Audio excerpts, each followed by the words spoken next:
Oke ya.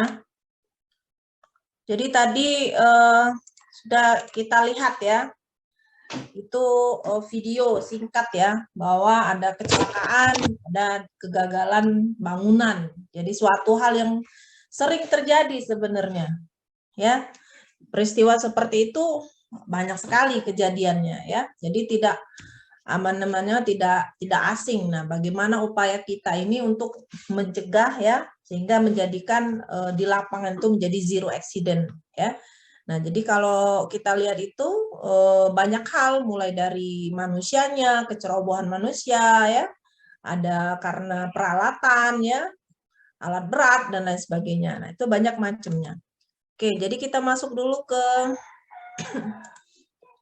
ini ya, kuliahnya tentang masih dulu ke prinsip-prinsip K3 ya. Dua minggu lalu sudah mengenal tentang K3 ya, mengapa K3 itu menjadi suatu hal yang penting ya. Oke, jadi kalau kita lihat di sini ya, ada banyak ya beberapa prinsip-prinsip dalam K3 ya. Nah, ini yang wajib kita pahami ya, bahwa safety is ethical responsibility, artinya keselamatan itu menjadi tanggung jawab ya, etik. Nah, ini ya, jadi menjadi tanggung jawab ya bagi setiap pribadi ya, maupun setiap unsur yang terlibat dalam suatu proyek ya. Ada responsibility. Kemudian safety is culture, not a program. Ya, safety itu jadikan sebagai suatu budaya, bukan suatu program ya. Walaupun dia merupakan suatu program, bagaimana safety itu menjadi suatu budaya. Jadi budaya selamat itu harus selalu senantiasa dibudayakan ya. Kemudian management is responsible. Nah, ini ya, level manajemen itu bertanggung jawab terhadap keselamatan ini ya. Kemudian employees must be trained to work safely. Nah, harus ada pelatihan ya. Tenaga kerja itu harus dilatih ya, sehingga dapat bekerja dengan aman. Dengan cara apa? Dengan cara adanya pelatihan ya, pemberian sertifikasi dan lain sebagainya. Ya, nah artinya kalau dia mendapatkan surat sertifikasi, sertifikat, itu artinya mereka dinyatakan kompeten ya, layak dan tahu ya bagaimana bekerja yang aman itu seperti apa. Kemudian safety is condition of employment. Nah, ini suatu kondisi dalam pekerjaan yang menjadi suatu keharusan ya, safety itu. Kemudian all injuries are preventable. Nah, ini setiap injury, luka atau kejadian kecelakaan itu sebenarnya harus dapat dicegah. Ya. Safety programs must be site specific. Nah, program keselamatan ini spesifik ya, tergantung dari lokasi. Jadi artinya proyek yang berbeda juga safety programs-nya juga akan berbeda ya. Nah, safety programs ini wajib dibuat sebelum melakukan tender yang masuk dalam RKKL ya, RKK. Jadi rencana keselamatan kerja. Ya, itu di situ nanti ada budgetnya berapa, biaya K3 berapa, ada programnya ya. Kemudian ada resiko-resikonya apa, kemudian bagaimana cara pengendaliannya. Nah, itu sudah harus disusun di awal. Ya, wajib ada sebelum dia mengikuti tender ya. Sehingga dia memang perusahaan tersebut ya memang benar-benar sudah memahami ya bagaimana upaya K3 di lapangan. Safety is a good business. Nah, ini ya, dengan adanya safety maka bisnisnya lancar ya, artinya proses produksi ya selama pengerjaan proyek itu juga berjalan dengan lancar ya. Kalau safety-nya jelek seperti ini, maka itu tadi banyak proyek itu berhenti, tertunda, artinya mengalami kerugian baik materi ya dan lain sebagainya. Nah, ini berdasarkan International Association of Safety Professional. Nah, jadi ada korelasi antara good safety dengan good business. Kalau kita mempunyai safety yang bagus, yang baik, maka bisnis perusahaan juga akan menunjukkan kinerja yang bagus ya. Nah, ini dilihat dari mana? Dari kualitinya ya, kualitas proyeknya seperti apa.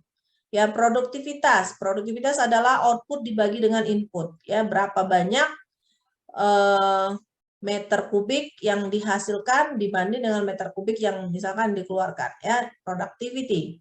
Kemudian organizational effectiveness, bagaimana efektivitas organisasi ya, ya dalam proses organisasinya, struktur organisasinya, siapa-siapa yang terlibat. Nah, ini akan menunjang good business. Kemudian employee moral, bagaimana moral tenaga kerja, ya. Kemudian cost efektif. Nah, ini. Jadi yang harus kita capai ya dalam suatu proyek ini kan maunya seperti ini ya. Good business. Kontraktor itu harus bisnisnya bagus, profit, ya. Jadi bagaimana ada hubungan antara safety dengan bisnis.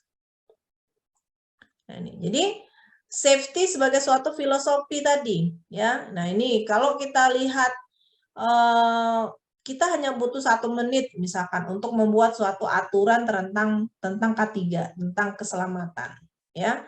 Butuh 1 jam kita bisa misalkan untuk meeting ya terkait dengan safety. Atau kita butuh 1 minggu untuk merencanakan safety program, ya. Atau kita butuh 1 bulan untuk mengoperasionalkannya. Tetapi kita 1 tahun itu pasti kita kalau kinerjanya bagus, maka kita akan bisa mendapatkan safety award, ya. Nah, ini ibaratnya dia menggambarkan bagaimana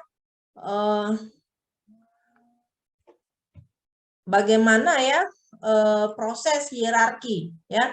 Tapi kita hanya butuh 1 detik saja untuk ya menghancurkan semua yang kita susun, ya, baik rules-nya, ya kita adakan meeting, kita adakan program dan lain sebagainya, hanya butuh 1 detik kalau kita tidak siap dengan segala konsekuensinya. Artinya K3 ini memang harus direncanakan, bukan hanya slogan, bukan hanya program, ya.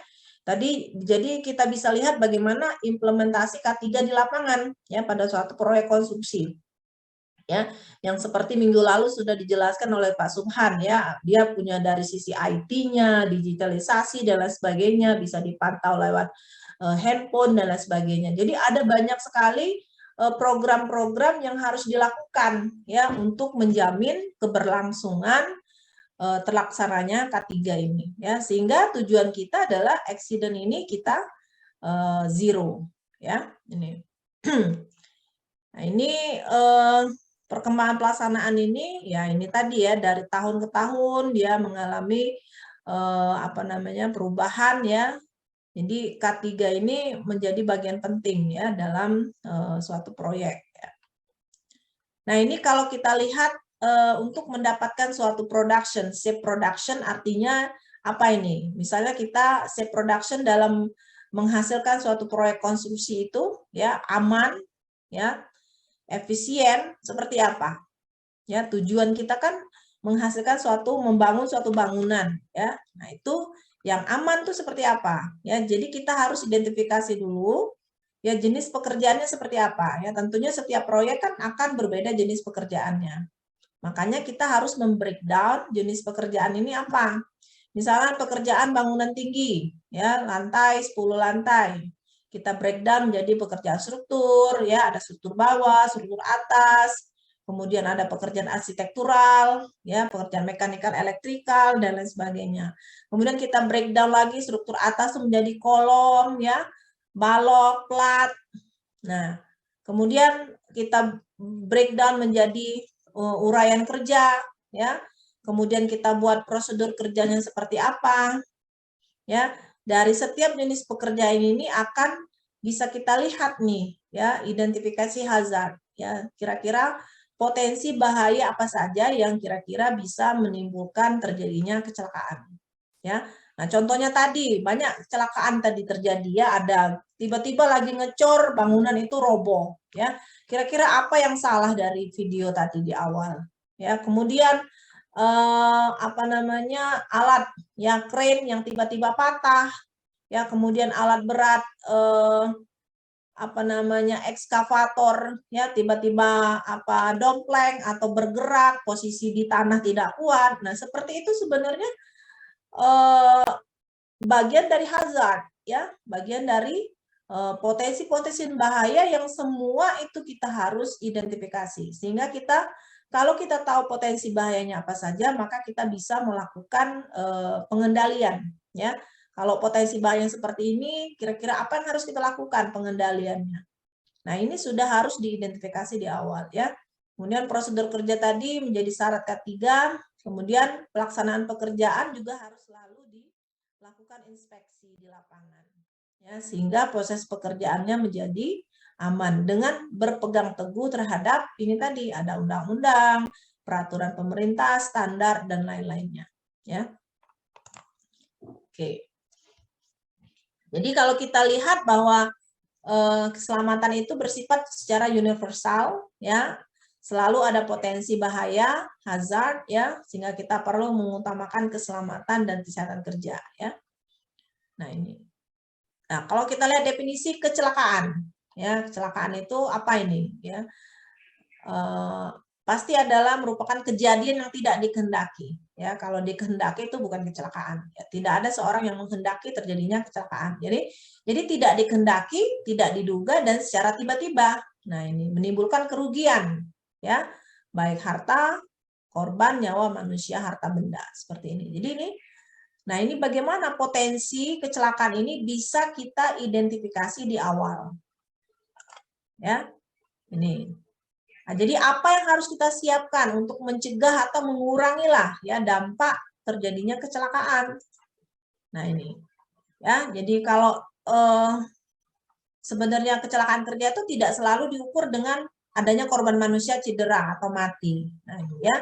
Jadi kalau kita itu harus melaporkan kecelakaan kerja itu 2 kali 24 jam ke Dinas Tenaga Kerja. Nah, itu ya. Jadi melaporkan itu tidak harus nunggu orang itu mati, ya, atau cedera. Nah, itu. Jadi setiap terjadi kecelakaan itu harus selalu dilaporkan dan harus selalu diaudit, ya. Itu ada investigasinya. Nah, ini kejadian tidak terduga, ya, sehingga kalau terjadi kecelakaan maka dia proses pekerjaan itu akan terganggu. Ya, apa akibat kecelakaan kerja? Ya, jadi adanya kerusakan atau kerugian, ya, berupa cedera, sakit fisik, ya, mental, kematian, kehilangan, ya, intinya semualah yang berdampak negatif dan merugikan, ya, akibat ini. Makanya kita harus bagaimana nih kecelakaan kerja ini bisa kita cegah, ya. Nah, ini kalau kita lihat bagaimana bahaya kecelakaan, ya. Tentunya kecelakaan itu secara langsung pasti berakibat pada pengeluaran biaya, ya, biaya baik itu proyek, ya. Jadi kontraktor itu kalau terjadi kecelakaan, selain dia recordnya jelek, ya, juga dia harus mengeluarkan biaya-biaya seperti ini, ya, ada biaya pengobatan, ya, gaji atau asuransi dan lain sebagainya, ya. Nah, misalkan ini ada sebesar 5 sampai 50 dolar itu adanya biaya kerusakan properti dan lain sebagainya, ya. Suara Ibu kedengeran ya? Ini hujan di sini.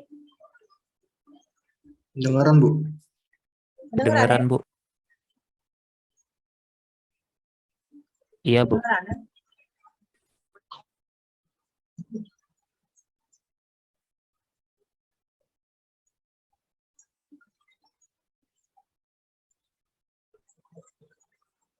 Oke, Ibu lanjut saja, ya. Nah, ini jadi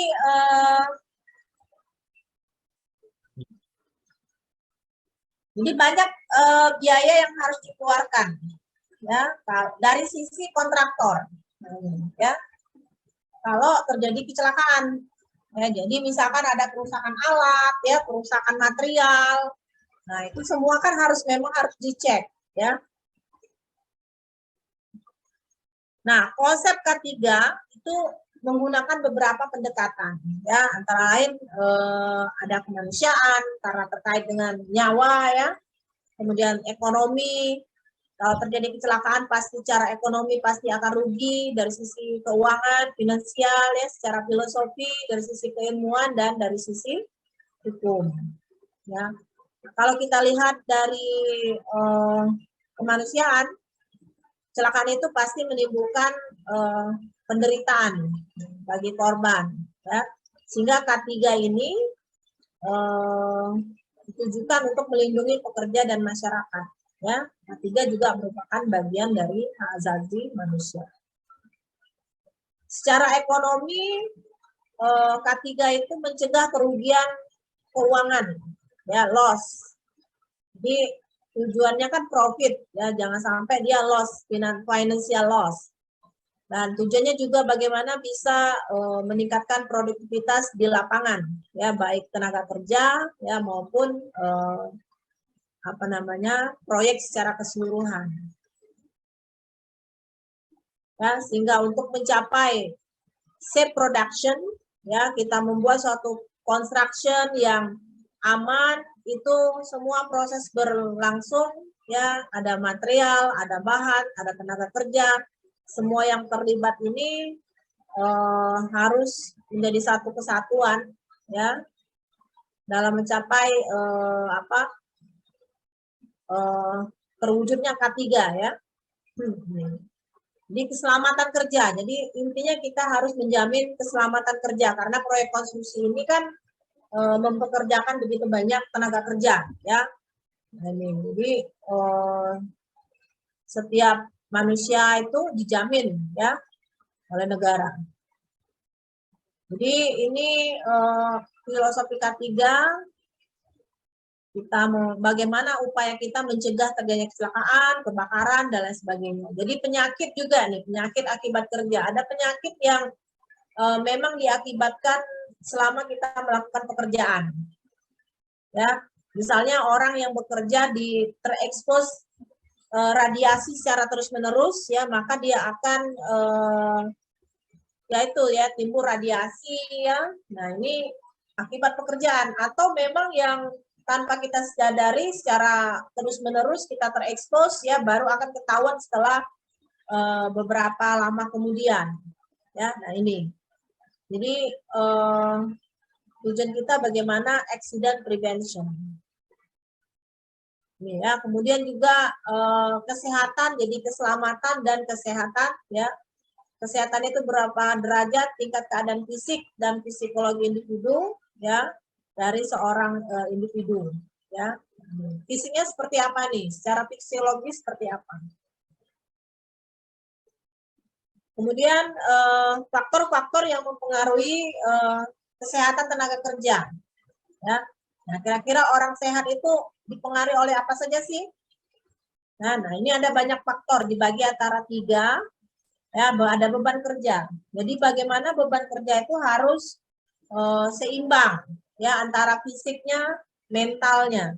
Jadi kalau orang itu sudah lelah, kapan jam bekerja, ya, tapi dia tetap terus bekerja, maka pasti dia akan lelah, ya. Kalau dia lelah, fatigue, itu maka akan memicu terjadinya kecelakaan pasti, ya. Kemudian secara mental, nah ini mentalnya juga harus sehat. Orang bekerja itu harus mentalnya sehat. Kalau mentalnya nggak sehat, ya nggak bisa bekerja dengan baik, ya. Kemudian lingkungan kerja yang seperti apa? Yang fisik. Nah, bagaimana lingkungan tempat kerja yang kimiawi, biologi, ergonomi, psikologi. Artinya didukung oleh kondisi lingkungan kerja yang baik, yang mensupport, ya, sehingga produktivitasnya tinggi. Kemudian kapasitas kerja, ya, bagaimana keterampilan yang dimiliki oleh pekerja tersebut, ya, apakah dia sehat jasmani dan rohani, apakah gizinya tercukupi, ya, umur juga sangat berpengaruh, ya, ada umur yang produktif, ya, ada yang sudah tua itu pasti tidak produktif lagi. Kemudian jenis kelamin, ya, nah ini wanita dengan pria biasanya di lapangan banyak laki-laki, ya. Nah, ini juga akan mempengaruhi kapasitas pekerjaannya. Kemampuan wanita itu biasanya terbatas, ya. Nah, ini ada mahasiswa ibu juga si Isna ini, ya. Tentang ini dia bagaimana persepsi mahasiswa, ya, terhadap pekerja wanita lah, ya. Wanita yang bekerja di industri konstruksi. Ya, walaupun sekarang ini antara mahasiswa sipil itu 50-50 lah, ya, banyak mahasiswa cewek dan cowoknya hampir seimbang. Ya, mungkin kadang kebanyakan banyak cewek juga, ya, di jurusan sipil, ya. Nah, seperti itu. Tapi kalau di di lapangan ya itu masih kadang-kadang ya masih dominan laki-laki ya, karena kondisi kapasitas kerja dan lain sebagainya. Gitu. Kemudian ukuran tubuh juga menentukan ya kesehatan seseorang. Ya, jadi kalau kita lihat di sini sasaran K3 itu apa? Bagaimana kita melindungi tenaga kerja dan orang lain di tempat kerja. Ya, jadi ada protection ya terhadap tenaga kerja. Menjamin setiap sumber produksi dipakai secara aman dan efisien, kemudian menjamin proses produksi itu berjalan secara lancar. Nah, jadi ini sasaran yang ingin kita capai nih terkait dengan K3. Ya, pada intinya adalah bagaimana menjamin keselamatan tenaga kerja ya sehingga zero accident. Ya, kemudian proses produksi yang terjadi di lapangan itu dia bisa berjalan dengan baik ya sehingga perusahaan tersebut mendapatkan untung ya, proyeknya tepat waktu ya, sesuai dengan mutunya, kemudian tepat sasaran, budgetnya sesuai. Nah, itu yang kita harapkan dengan adanya kita menerapkan K3 di lapangan. Ya.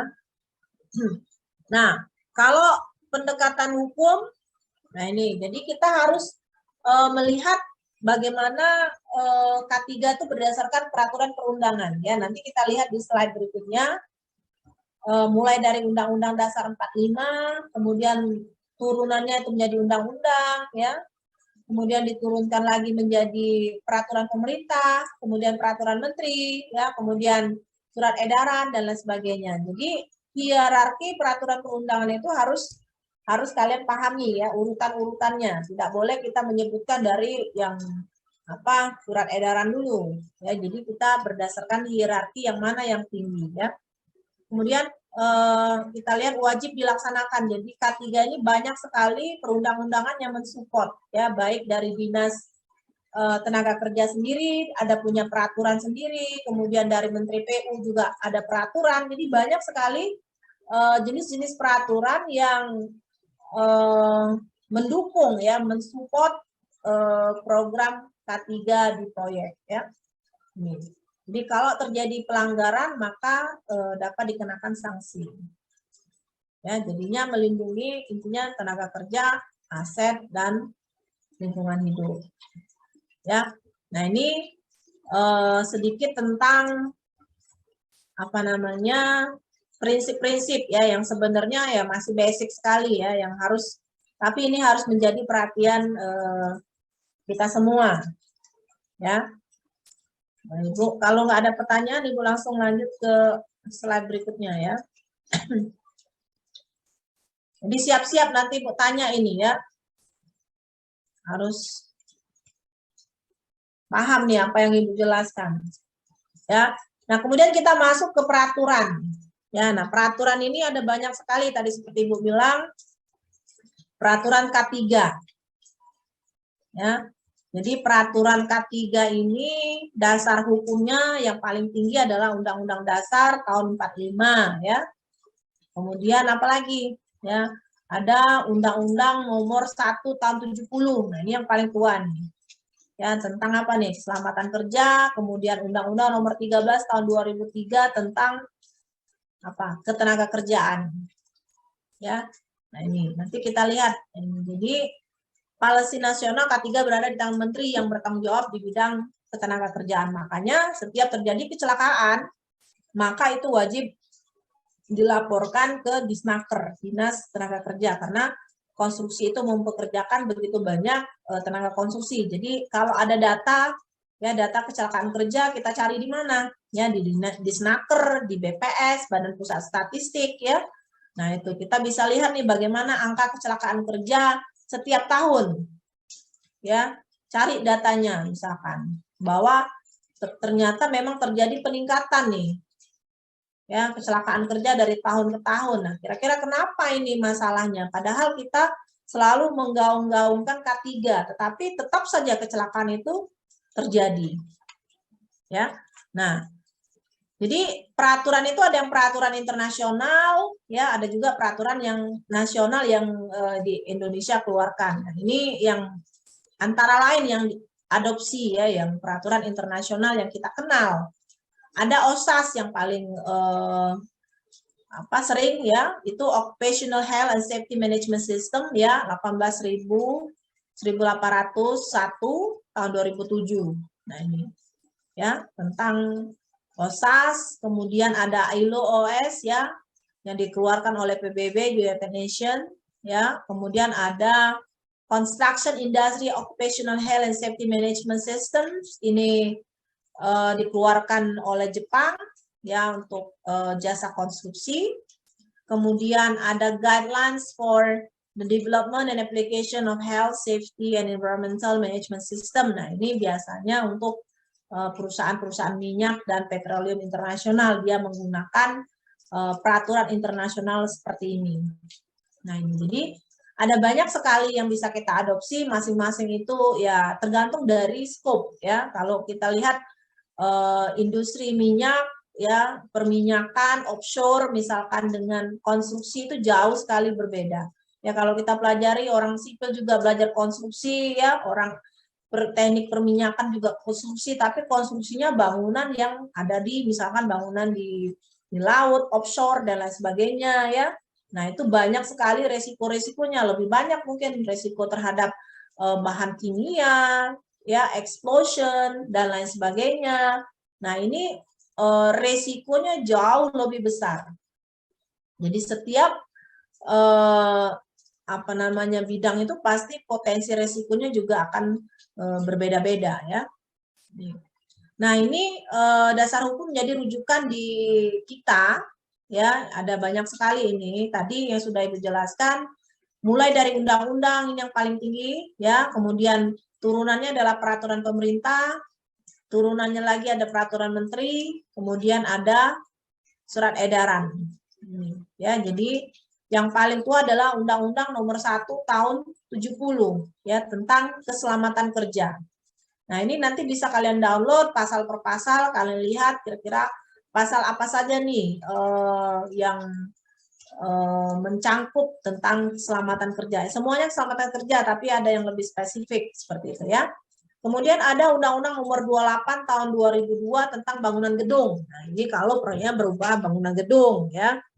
Kemudian Nomor 13 Tahun 2003 ya, oleh Ketenagakerjaan. Ini dikeluarkan oleh Disnaker ya.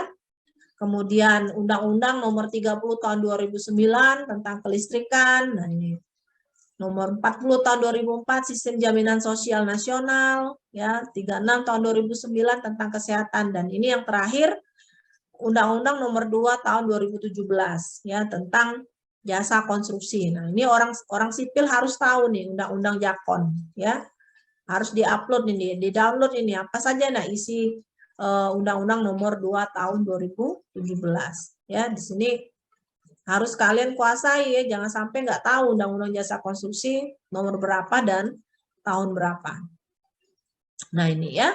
Kemudian di bawah undang-undang itu ada peraturan pemerintah. Nah ini, jadi peraturan yang dikeluarkan oleh pemerintah. Akan lebih spesifik lagi, ada Nomor 28 Tahun 2000 tentang usaha dan peran jasa konstruksi.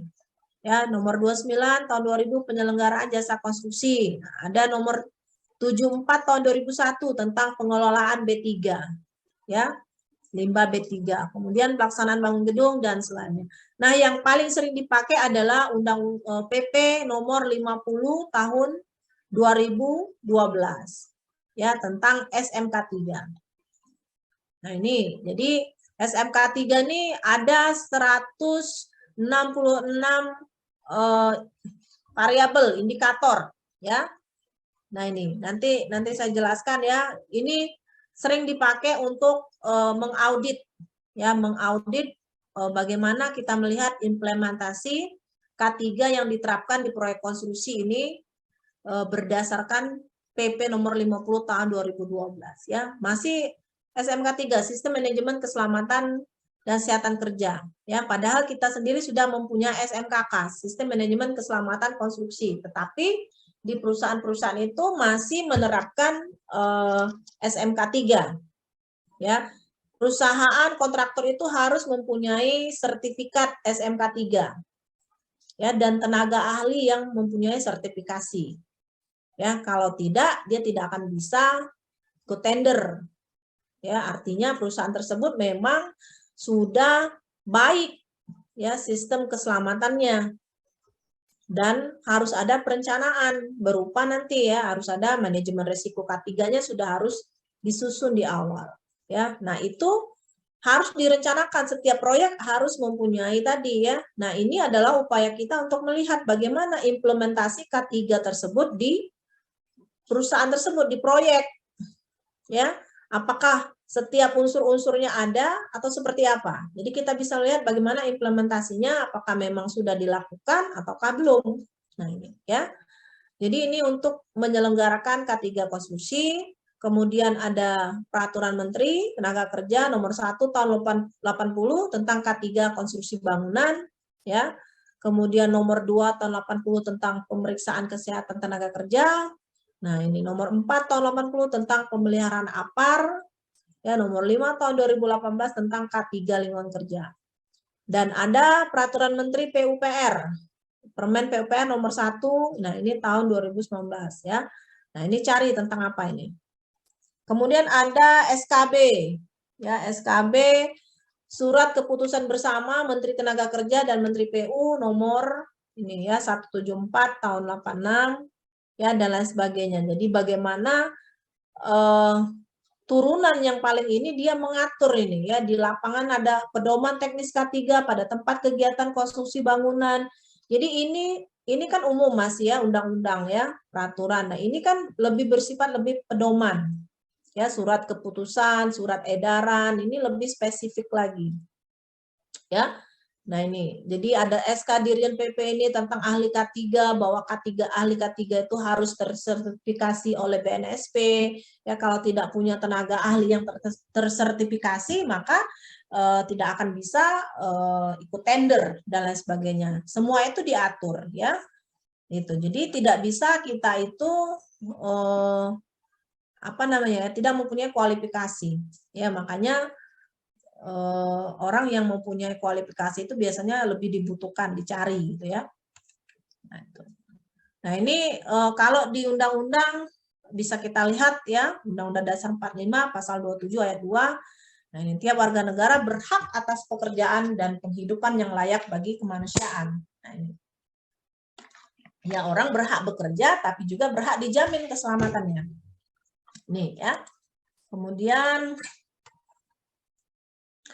Undang-Undang Nomor 13 Tahun 2003 ya tentang ketenagakerjaan. Ada pasal 1, ada pasal 4 ya. Nah, ini membudayakan tenaga kerja secara optimal dan manusiawi, mewujudkan pemerataan kesempatan kerja dan penyediaan tenaga kerja yang sesuai dengan kebutuhan pembangunan nasional, memberikan perlindungan kepada tenaga kerja dalam mewujudkan kesejahteraan tenaga kerja, ya, meningkatkan kesejahteraan. Nah, ini tujuan dari kita adanya membangun ketenagakerjaan ya di undang-undang ini ya. Kemudian pasal ini pasal-pasal yang ada banyak sekali ya pasal kalau kalian buka di sini, tapi ini pasal yang lebih suka di highlight ya. Ada pasal 86. Nah, ini setiap pekerja mempunyai hak untuk memperoleh perlindungan ya atas keselamatan dan kesehatan kerja, moral dan kesusilaan, perlakuan yang sesuai dengan harkat martabat. Untuk melindungi keselamatan pekerja, guna mewujudkan produktivitas kerja yang optimal, diselenggarakanlah upaya K3. Nah, ya, jadi dijamin ya K3 tadi. Kemudian untuk sejarah undang-undang, ya ini ada perubahan dari 1910, zaman Belanda ya, sehingga yang terakhir adalah Undang-Undang Nomor 1 Tahun 70 ya. Nah, ini tadi tentang keselamatan kerja. Nah, ini menggantikan undang-undang yang dibuat oleh Belanda ya. Artinya dia memberikan perlindungan atas keselamatan tenaga kerja ya, orang lain maupun sumber-sumber produksi sehingga dapat dipakai secara aman dan efisien. Nah, ini. Ya, jadi kalau kita lihat juga nanti di-download ya, tolong setiap undang-undang ini kalian baca tuh, jangan, ini adalah hanya summary saja ya. Jadi kalau kita lihat tenaga kerja tuh ada yang tenaga kerja tetap, ada tenaga kerja temporary, ya. Semua itu berpotensi adanya bahaya, ya, dalam melakukan usaha barang dan jasa di tempat kerja. Ya. Nah, ruang lingkupnya berlaku di setiap tempat kerja di darat. Nah, setiap tempat kerja itu ya tidak hanya di atas darat, ya. Nah, ini air dan itu juga termasuk tempat kerja, ya. Tempat kerja itu bisa tetap, bisa bergerak, bisa tertutup, bisa terbuka. Nah, ini. Jadi skopnya besar, ya. Kemudian jenis tempat kerja yang mempunyai sumber bahaya. Ini tadi ya kita lihat potensi bahaya itu ada di mana-mana, ya, bisa apa saja. Potensi bahaya tadi. Tadi bahayanya misalkan dari peralatan, dari kren, atau dari alat kerja yang kita gunakan, atau dari kondisi keadaan mesin, atau bahannya yang explode, misalkan mudah meledak, ya, ataupun sifat pekerjaan. Nah, sifat pekerjaan seperti mana nih? Ya, kemudian cara kita bekerja juga menimbulkan sumber bahaya, ya. Kemudian lingkungan, kemudian bagaimana proses produksi, jadi banyak hal yang bisa memicu terjadinya potensi terhadap bahaya. Nah, ini ya ada pengendalian berbagai bentuk sumber bahaya. Ini diatur pada pasal 3. Ya, ada 18 butir, nanti dicek. Kemudian bagaimana menerapkan K3 pasal 4, ya. Kita harus lakukan perencanaan. Nah, ini perencanaan di awal tadi kita harus susun dulu job safety analysis atau RKK misalkan, rencana keselamatan kerja. Ya, di situ kita harus hitung berapa budget-budget yang harus dikeluarkan, misalnya pembelian APD, ya, pembelian APK, ya, kemudian apalagi kelengkapan lainnya, ya, kemudian bahaya-bahayanya ini kita rencanakan sehingga kita sudah bisa mengantisipasi di awal, ya. Kemudian, nah di sini secara pasal 5, secara kelembagaan, ya, ada Menteri Tenaga Kerja, di bawahnya ada direktur, ya, di bawah sini ada pengawas, ya, ada ahli K3, ada dokter perusahaan, ada P2K3, ya. Nah, ini ahli K3 ini bisa yang dari pemerintah maupun dari swasta, ya. Nah, ini kelembagaannya. Jadi di proyek nanti kalian lihat ini ada struktur organisasi proyek, ada di bawahnya struktur organisasi yang hanya bertanggung jawab terhadap K3 di bagian KS ini, QHSE. Ya, nah itu semakin besar proyek tersebut maka akan semakin banyak pihak yang terlibat di QHSE itu. Ya, kita lihat. Nah, ini berapa banyak nih tenaga ahli K3-nya dan lain sebagainya. Kemudian di pasal 5 ayat 1 ini tentang pengawasan K3. Nah, ini ya, pegawai pengawas dan ahli ditugaskan menjalankan pengawasan secara langsung. Jadi ada pengawasan di lapangan. Ya, diawasi. Nah, ini harus siapa yang mengawasinya? Ya. Nah, yang mempunyai sertifikat tadi, sertifikasi, ya, dia bisa memberikan suatu rekomendasi apakah sudah menjalankan, ya, teknik yang sudah diimplementasikan di lapangan, gitu ya, sumber bahayanya dan lain-lain, sehingga dia itu nanti melakukan audit, ya. Audit itu ada dua, ada audit internal, ada audit eksternal, ya. Audit internal audit yang dilakukan oleh perusahaan itu sendiri, dan audit eksternal adalah dilakukan oleh orang luar. Jadi ada orang luar yang mengaudit proyek tersebut, apakah memang benar-benar sudah melaksanakan K3. Gitu. Jadi harus ada audit. Ya. Pasal 6 itu tentang banding. Nah, ini ya. Nah, ini bisa dilihat nanti ya, ada banyak pasal, kemudian Pasal 8 bagaimana tentang kewajiban pengurus, ya ini pemeriksaan kesehatan. Pasal 9 tentang pembinaan, ya kalau ada tenaga kerja baru seperti apa, harus di-training kembali, ya harus dikenalkan bahaya dan potensi di tempat kerja, ya harus disuruh pakai pengaman, ya bagaimana sikap dan cara bekerja yang aman itu seperti apa. Nah, ini tanggung jawab supervisor di lapangan, ya. Kemudian melakukan pembinaan, seperti apa nih pembinaan? Ada safety induction-nya, ada safety talk, ada toolbox meeting, ya ada pertemuan-pertemuan lah, ada reward punishment, ya untuk melakukan pembinaan-pembinaan ya sebagai upaya untuk meningkatkan K3 pengetahuannya juga, ya.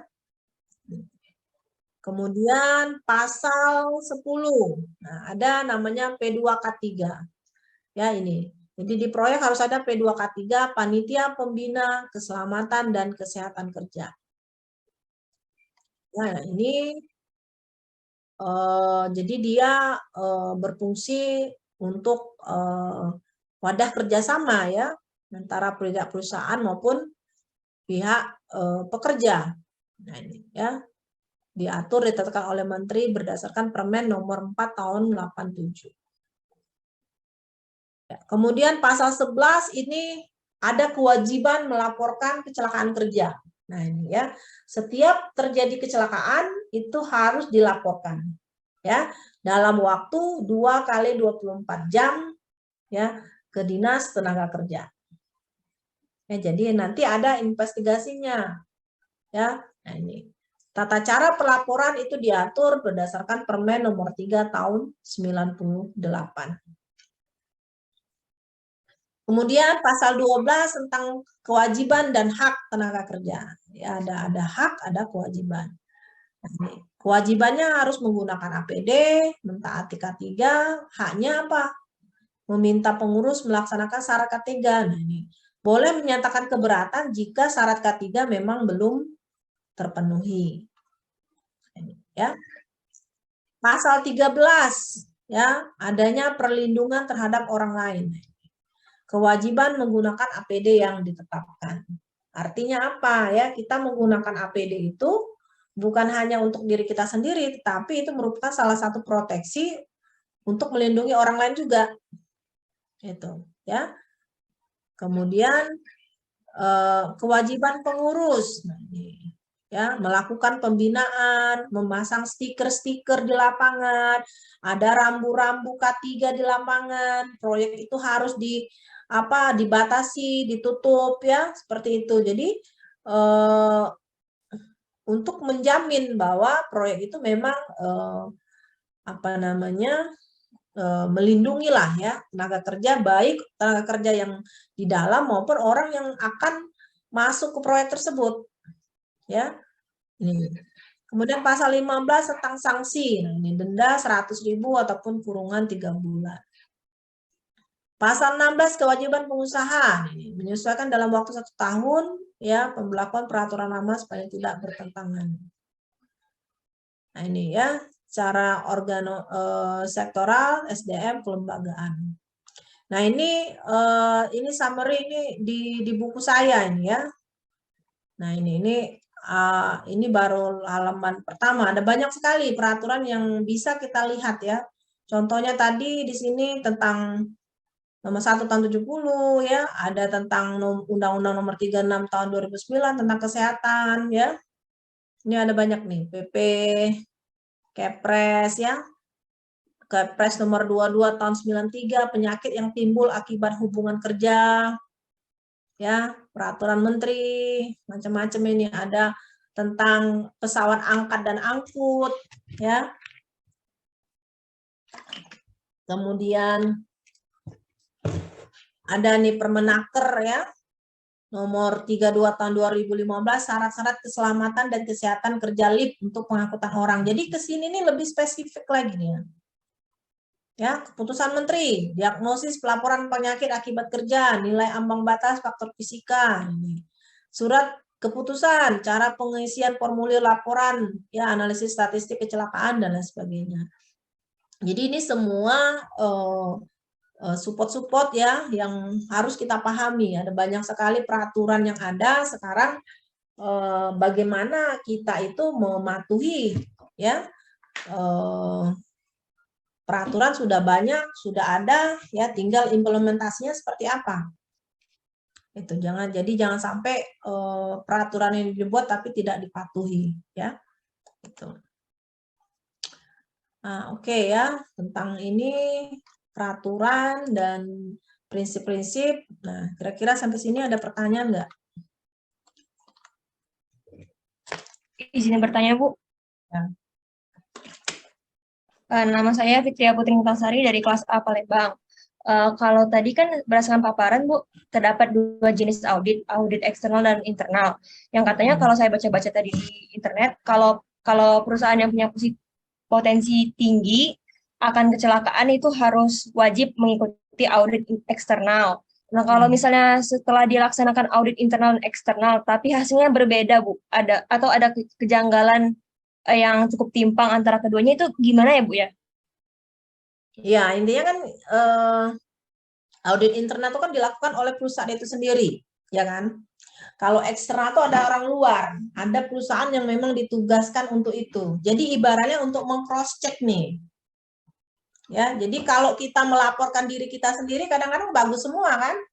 Tidak kita laporkan, makanya butuh audit eksternal. Eksternal itu harus melihat apa? Bukti-bukti. Ya, makanya di audit itu ada banyak sekali parameternya.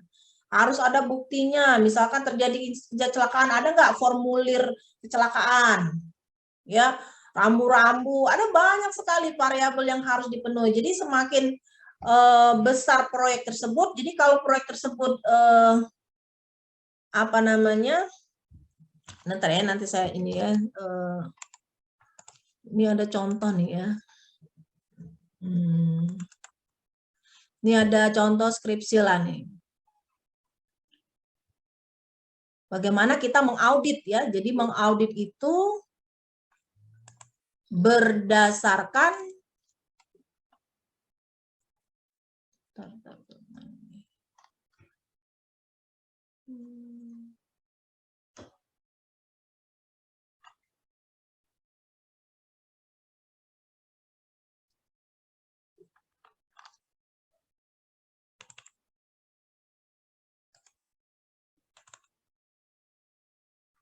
saya nyari bahannya ini. Jadi intinya gini aja. Intinya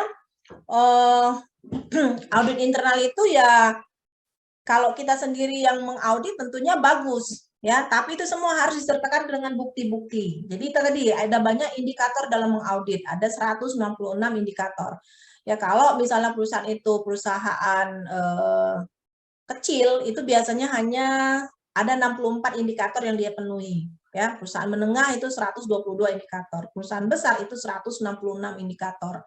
Nah, itu jadi nanti bisa diukur ya, perusahaan ini misalnya waskita karya nih, waskita masuk menengah ke atas, harus 66 faktor yang diidentifikasi seperti itu.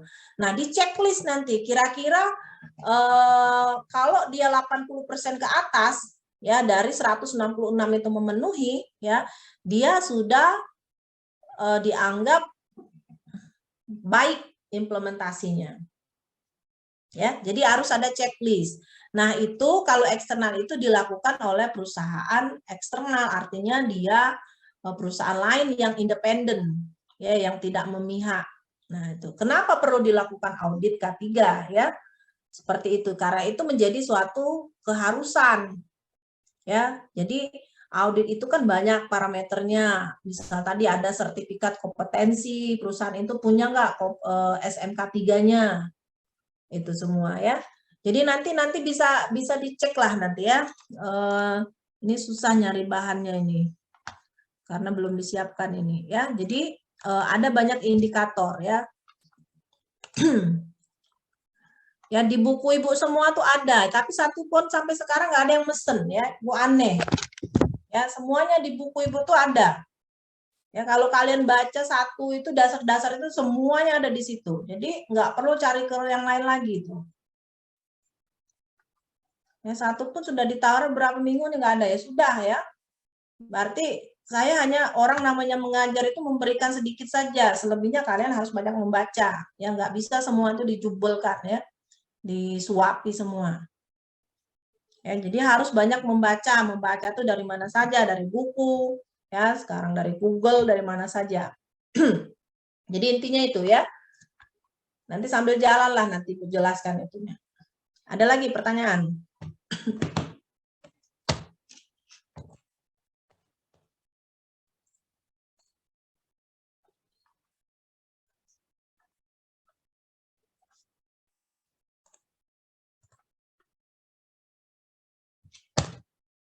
Ada lagi? Yuk saya ambil ini dulu, screenshot dulu ya. Nanti ini ketua kelasnya siapa nih? Ya, jadi di absen ini, kalau absen e-learning ya sudah tahu jadwalnya ya. Yang ini yang di absen checklist yang benar-benar hadir kuliah. Ya, jadi ini berdasarkan kehadiran kuliah ini. Kalau yang nggak hadir di sini dianggap ya nggak masuk. 3 kali berturut-turut nanti saya coret itu nilainya, langsung saya kasih E.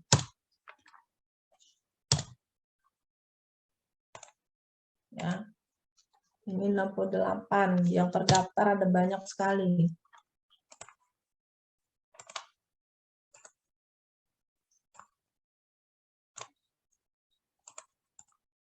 Ada lagi pertanyaan?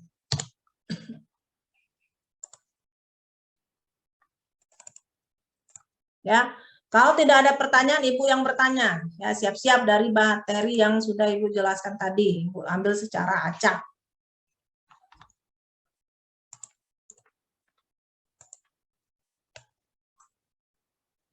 Ya, coba si Christopher Chandra.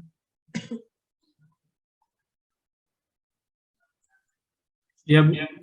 Coba Christopher sebutkan berapa peraturan K3 yang kamu ketahui ya, nomornya sama tentang apa? Coba di list.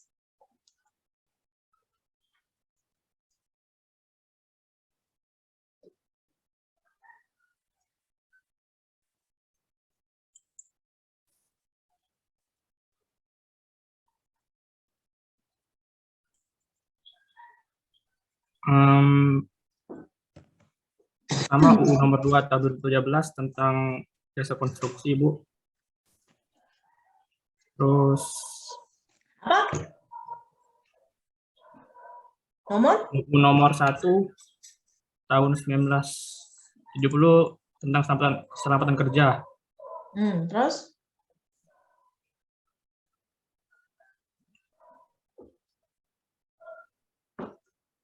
Permen PU nomor 9 tahun 2008 tentang pedoman K3, Bu. Permen PU nomor? Nomor 9. Tentang pedoman K3. Terus apa lagi?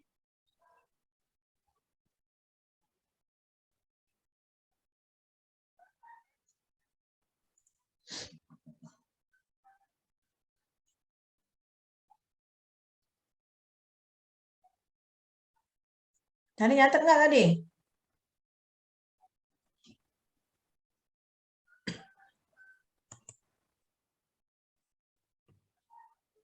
Coba Muhammad Ammar Salfayet. Ulangi.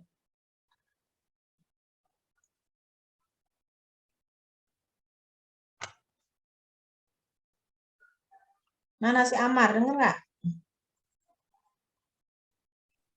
Apa, Bu? Putus-putus. Ya, ulangi coba. Peraturan tadi, mulai dari undang-undang. Sebutkan yang kamu ketahui. Semua undang-undang, peraturan pemerintah, apa saja coba. Yang terkait dengan K3. Tadi kan ada banyak Ibu jelasin tuh. Apa saja yang melekat di kepala kalian tuh coba.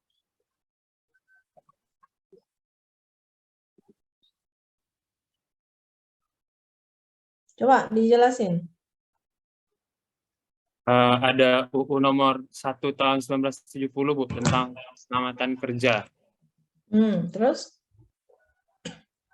Terus UU nomor 28 tahun 2022 tentang bangunan gedung. Terus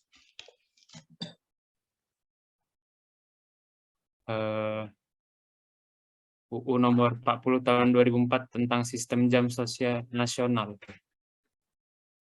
apalagi coba sebutkan yang kamu ketahui. Terus peraturan pemerintahan nomor 28 tahun 2000, Bu. Tentang Usaha usaha dan apa? dan peran dan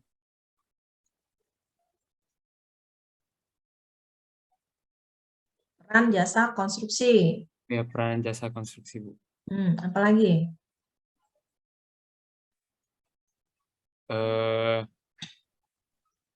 Sudah, Bu, itu aja, Bu. Itu aja. Ya, yang saya tahu, Bu. Coba si Doli.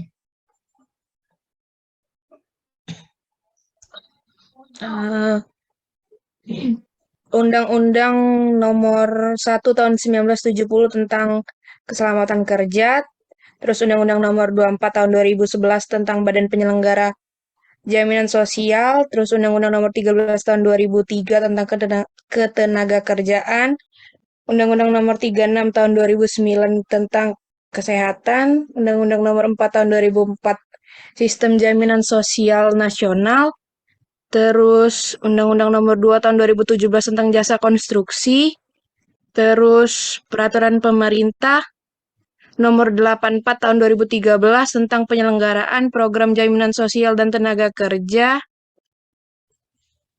terus Peraturan Pemerintah Nomor 50 Tahun 2012 tentang penerapan sistem manajemen keselamatan dan kesehatan kerja, terus Keputusan Presiden Republik Indonesia Nomor 22 Tahun 1993 tentang penyakit yang timbul akibat hubungan kerja, terus ada Peraturan Menteri Nomor 48 Tahun 2016 tentang Standar Keselamatan dan Kesehatan Kerja Perkantoran, terus juga ada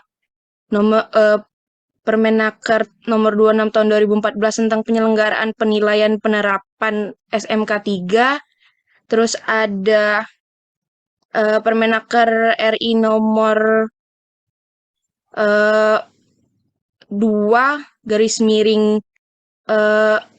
garis miring 1980 tentang pemeriksaan kesehatan tenaga kerja dalam penyelenggaraan keselamatan kerja.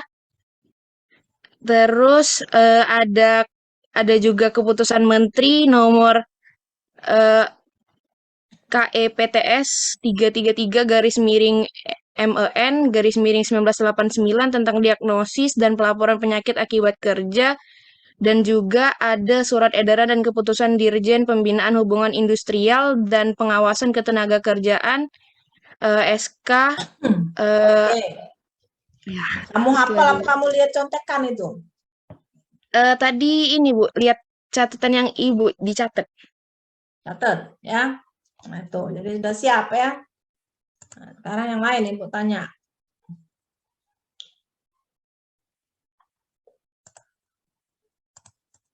Sudah berkurang lagi nih mahasiswanya ini. Kenapa berkurang ini? Bagas Putra. Ya, Bu. Coba Bagas. Nah, yang pertama itu UU Nomor 1 Tahun 1970 tentang tanggung jawab di bidang ketenaga kerjaan. Terus ada Peraturan Pemerintah Nomor 28 Tahun 2000 tentang usaha dan peranjakan. Nomor 29 Tahun 2000 tentang penyelenggaraan. Nomor 74 Tahun 2001 tentang pengelolaan B3. Nomor 36 Tahun 2005 tentang pelaksanaan bangunan gedung. Nomor 53 Tahun 2012 tentang jam sosial atau TK. Terus itu ada lagi pasal 27 ayat 2 yang tentang tiap-tiap warga negara berhak atas pekerjaan dan penghidupan yang layak bagi kemanusiaan. Terus ada lagi UU Nomor 13 Tahun 2003 pasal 2 ya, tentang pembangunan ketenaga kerjaan berdasarkan Pancasila dan Undang-Undang Dasar Republik Indonesia. Terus ada lagi pasal 4 pasal 4 tentang pembangunan ketenaga kerjaan. Terus itu ada lagi UU nomor 13 tahun 2003 pasal 86 tentang dasar hukumnya, yang dimana yang saat itu setiap pekerja atau buruh mempunyai hak untuk memperoleh perlindungan. Oke. Terus Udah, jadilah. Yang lain pelok ya. Si apa nih?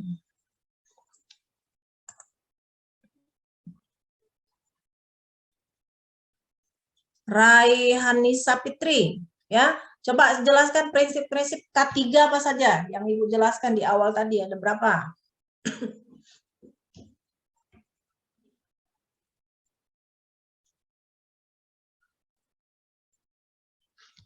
Ya, Bu. Ya, prinsip-prinsip K3 apa saja tadi? Ada 8 poin tadi. Di awal sekali Bu jelasin. Yang pertama K3 itu tuh tanggung jawab manajemen, Bu.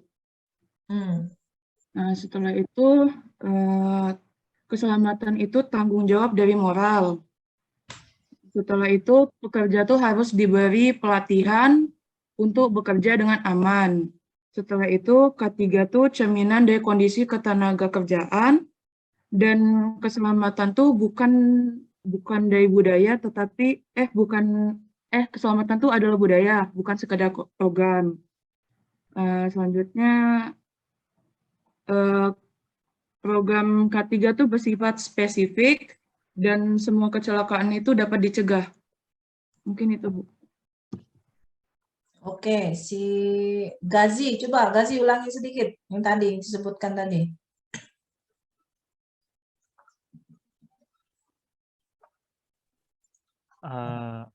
Yang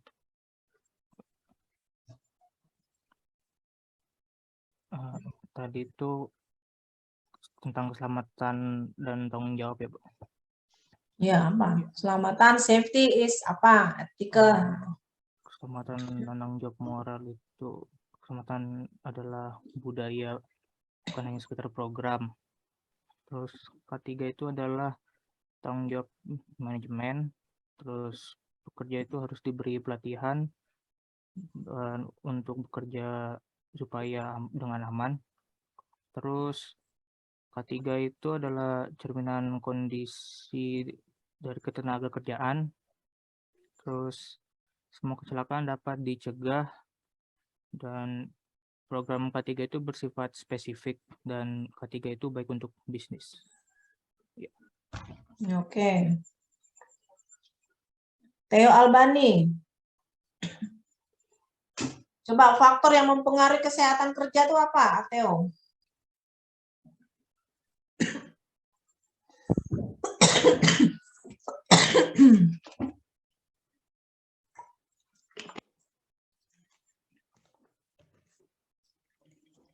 Apa, Theo?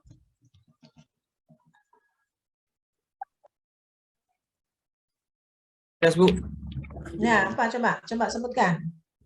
Faktor yang menyebabkan dari seseorang itu mungkin dari yang saya dengar tadi faktor kelelahan, Bu. Faktor istirahat dari pekerjanya, Bu, yang bisa mengganggu efektivitas atau pelaksanaan dari dia bekerja, Bu. Sudah, itu, Be. Coba Dinda, ada 3 tadi. Faktor yang mempengaruhi apa saja? Iya, Bu, ada 3, ada beban kerja, ada lingkungan kerja, dan juga kapasitas kerja, Bu. Apa saja itu? Untuk beban kerjanya itu terbagi menjadi beban kerja pada fisik dan juga mental. Kalau untuk lingkungan kerja itu ada yang mempengaruhinya fisik, kimianya, psikologi, biologi, dan juga ergonominya, Bu. Lalu untuk kapasitas kerja itu yang dipengaruhi adalah keterampilan, kesegaran jasmani dan rohani, status kesehatannya, usia, jenis kelamin, dan juga bentuk tubuh, ukuran tubuh, Bu. Oke. Petrus. Sasaran K3 apa, Petrus? Sasaran K3 menjamin setiap sumber produksi dipakai secara efisien dan juga aman, menjamin proses produksi berjalan secara lancar, dan melindungi para pekerja di tempat kerja, Bu. Oke, intinya melindungi tenaga kerja ya. Iya, Bu. Oke, coba si Ripka, apa definisi kecelakaan kerja?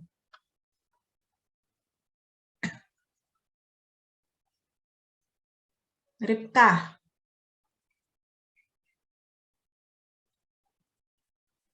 Tes, kalau Bu, suara Ripka ya, kedengeran nggak Bu? ya dengar. Jadi untuk definisi pengertian dari kecelakaan yang Ripka tahu, kalau kecelakaan itu kejadian yang tidak dikehendaki atau yang tidak diduga, jadi tiba-tiba dan dapat menimbulkan korban manusia atau harta benda. Kalau untuk pengertian kecelakaan kerja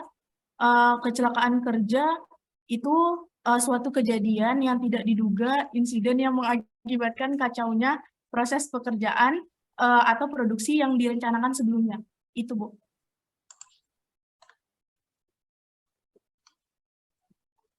Oke.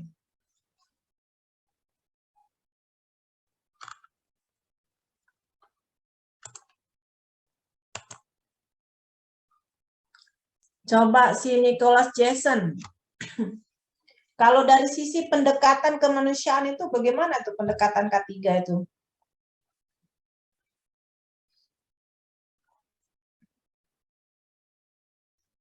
Mana Nicholas Jason? Ya, Bu. Coba kamu jelasin, pendekatan kemanusiaan itu seperti apa? Bagaimana pendekatan? Pendekatan PK3. Kan ada berapa tadi? Ada pendekatan ekonomi, kemanusiaan. Nah, itu. Kalau dari sisi pendekatan kemanusiaan itu bagaimana itu persepsinya terhadap K3? Oh, untuk pendekatan kemanusiaan, Bu. Iya. Ini, Bu, K3 melindungi pekerja dan masyarakat. Ya apa? Kemudian apa lagi? K3 bagian dari HAM. Terus? Kecelakaan menimbulkan penderita bagi si korban, Bu. Jadi apa kesimpulannya itu? Simpulannya, Bu.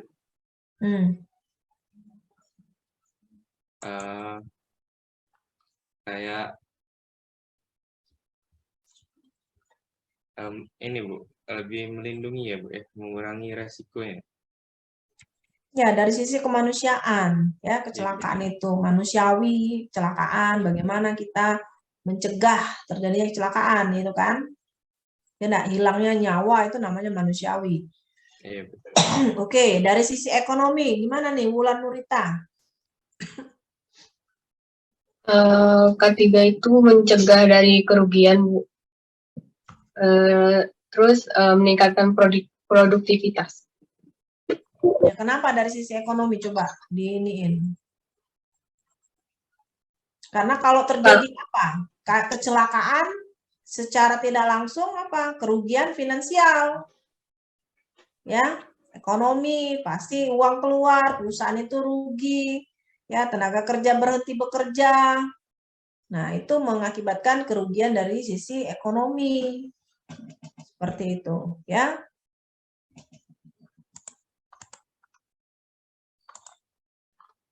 Paham semua ya?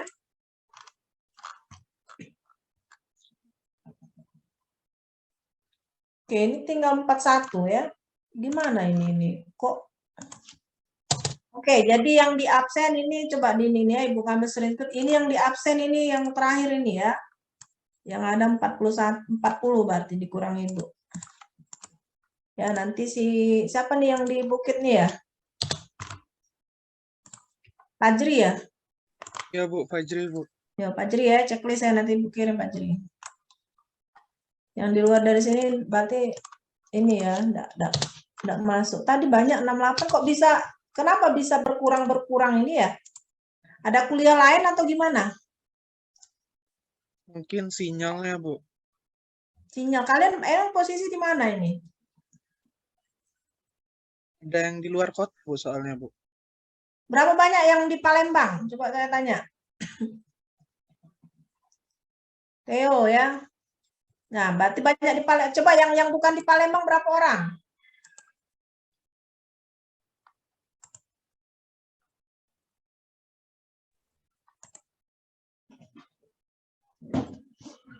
Yang bukan di Palembang? Berarti semua di Palembang ya? Berarti nanti kalau ada kunjungan ke lapangan semuanya bisa ya? Ibu rencanakan minggu ke 3 September kita kunjungi jalan tol. Semuanya ada di Palembang nggak?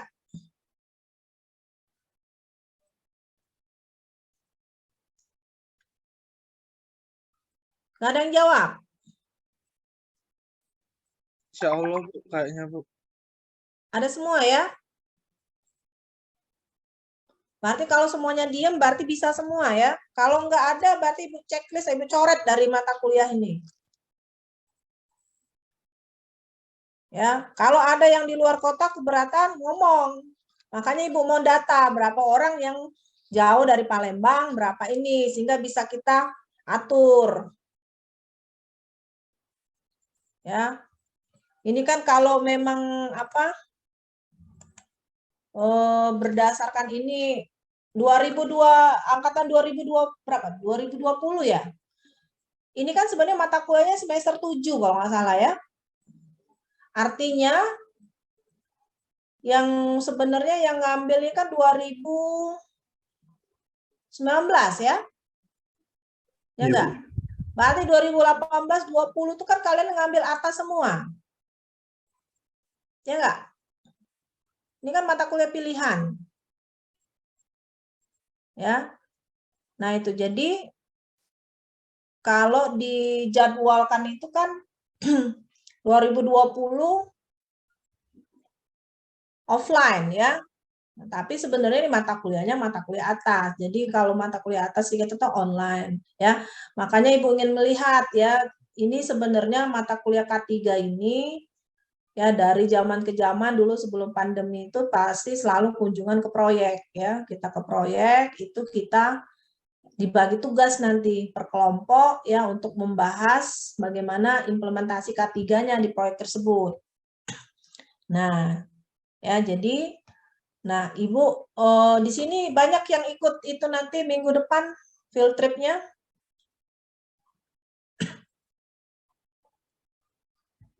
Ya, jadi Ibu insya Allah ikut ya field trip itu. Nah, kalau memang yang ikut itu nanti kita tugas proyeknya berarti proyek yang kita kunjungi pada saat field trip saja yang ikut. Yang tidak, itu artinya harus ada tinjauan proyek lain.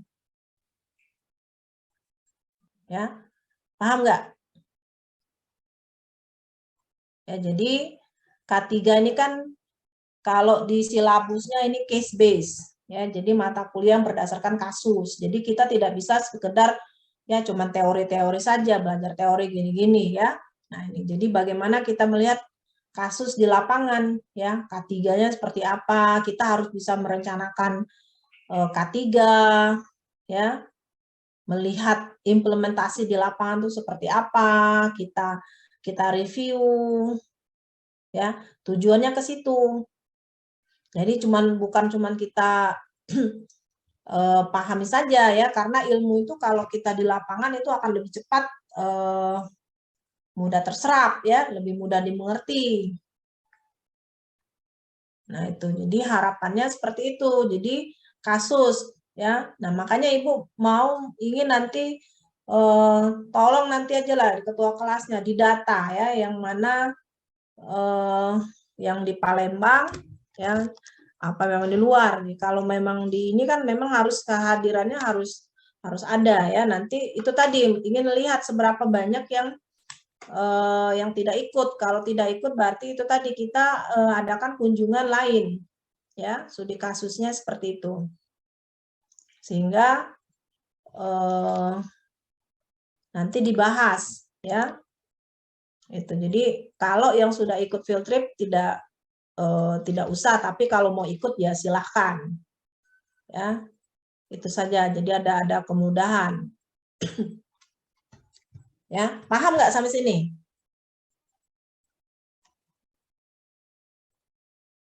Paham nggak? Paham, Bu. Ya, paham ya? Jadi mengapa seperti ini ya, memang silabusnya harusnya seperti itu. Jadi K3 tuh case based, cuman karena 2 tahun kita pandemi ya itu teori terus ya, online seperti itu. Ini karena ada 6 kelas ya, begitu banyak kelasnya itu tadi berdasarkan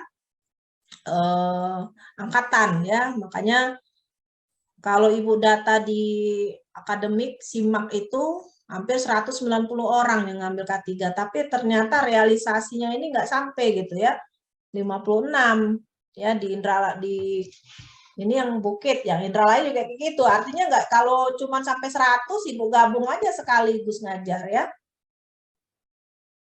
Kenapa? Yang ada di SIMAK itu jauh berbeda dengan tingkat kehadiran di sini. Ya, itu yang harus Ibu konfirmasi.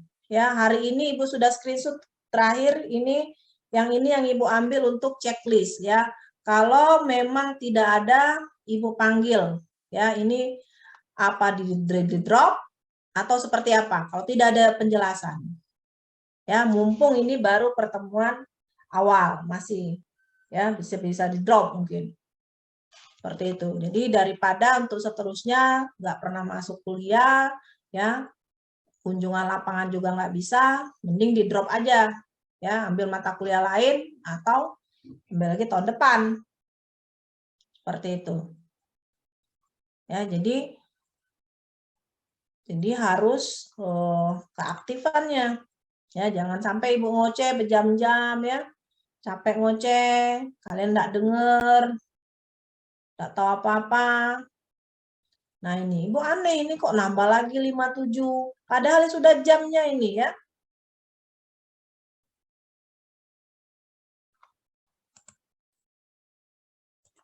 Yang di absen 41 orang, yang enggak hadir tadi, yang hilang-hilang artinya dia tidak ada di list ya. Nanti bisa dikonfirmasi ke Pajri ya. Kalau enggak hadir itu yang ini Ibu panggil itu. Ya. Alasannya kenapa? Ya, kecuali mungkin yang KP di PU kemarin apa ya? Di PU tuh kalau siapa? Rafli ya? Siapa yang hadir? Savero ya? Savero ya. Ini di mana kok posisinya Savero? Lagi di direksi, Bu. Oh, bisa ya kamu ya. Jadi apa kerjaan kamu itu? Kalian itu? Kalau kerja kami itu ada beberapa kerjaan, Bu, dari mengawasi keadaan yang di lapangan. Itu lagi ada pekerjaan apa, misal ada pekerjaan pemancangan atau ada lagi masang backisting dan sebagainya, Bu. Tapi kalau ada yang di direksi itu terkadang membantu bantu quantity atau bantu drafter, Bu, kadang juga. Jadi tiap hari kamu hadir pagi sampai sore gitu. Iya, Bu. Oh, proyeknya di mana proyeknya itu? Sekanak. Di Sekanak yang di Ramayana, Bu. Oh, Ramayana. Kalau kantornya di mana? Di ruko yang di dekat Ramayana ini, Bu. Di direksinya. Ya itu. Jadi nanti itu kehadirannya itu ya, harus ini ya. Ya itu. Jadi ya itu ya, kalau yang ini mungkin kalian ngambil K3 di situ saja ya, kalau enggak ya. K3 di proyeknya ya. Jadi nggak harus kunjungan ke lapangan lagi gitu. Yang belum ada alternatif baru gitu. Itu aja. Jadi nggak repot ya. Nah itu jadi ya karena di akhir itu harus ada laporan. Nanti Bu Ika juga akan ngajar ya. Jadi ini kan bukan hanya Ibu yang mengajar, tapi sama Bu Ika ya, join tim teachingnya. Seperti itu, jadi sama nanti nilainya juga digabung ya. Oke, sampai sini ada pertanyaan?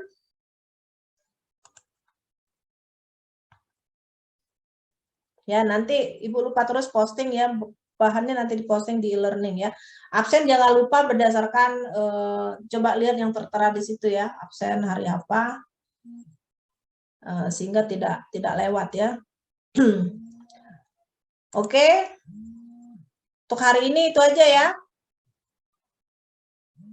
Kalau ada pertanyaan silakan. Nah ini yang Ibu checklist hanya yang Ibu screenshot terakhir, yang ini sudah 57 Ibu anggap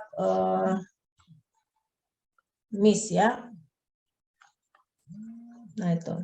Oke ya, untuk kuliah hari ini itu saja. Kita ketemu lagi ya. Minggu depan Ibu ya kita nggak bisa ya Ibu, kita field trip, kemudian akan minggu depan lagi nanti materinya akan kita doublekan ya. Itu saja ya. Assalamualaikum warahmatullahi wabarakatuh.